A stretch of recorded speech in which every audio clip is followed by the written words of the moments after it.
Okey, so berbalik kepada sistem yang baru ni, saya rasa dan saya kira ianya sangat baik dan berbanding yang sebelum ni lah. Cuma sistem ni belum lagi dilaksanakan di Parti Keadilan. Jadi kita nak try and error, kita nak tengok dan lihat bagaimana sistem ni mampu bermain peranan di dalam parti kita lah. Kalau kita tak cuba melangkah, tak berani ke hadapan, kita takut kita di belakang pula.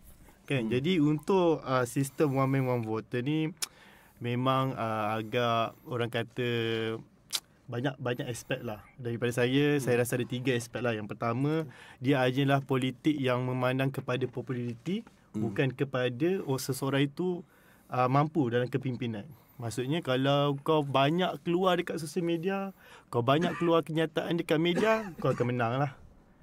Itu kalau one man one voter lah. Dan kos dan logistik. So saya rasa benda ni lebih adil dan seimbang. Dan kalau kita kira konsep adil pun meletakkan sesuatu di tempat dia lah. Kan, itu daripada Islam.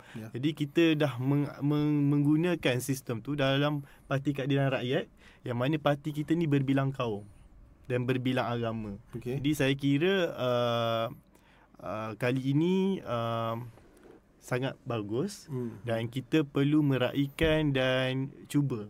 Kan one man one vote pun ada konsep, ada cici keadilan yang boleh diberi. Betul. Yang proportional representative pun ada cici keadilan yang boleh diberi. Tapi sekarang ni sebab saya rasa antara perkiraannya keadilan sekarang jadi kerajaan. Dia bukan macam keadilan tahun 2008 dulu. Betul. Masa tu kan nak cari, saya rasa pimpinan pun tak bertanding kot. Main angkat tangan kan dengar dulu main angkat tangan. Macam pilih ketua kelas, kan. Maksudnya ada perubahan dulu macam angkat tangan, lepas tu baru pakai undi pangkah, lepas tu pakai tab dan sekarang baru pakai online. Betul. So maksudnya kalau nak bandingkan dulu ahli tak ramai. So kata apa, one man one vote ni manageable lah kan. Satu cabang berapa orang je. Sekarang satu cabang dekat saya dengar kata dekat Kota Raja sampai 40,000. Macam mana nak angkat tangan kan. So maksudnya yalah kita bergerak dengan peredaran zaman ni lah. Okay.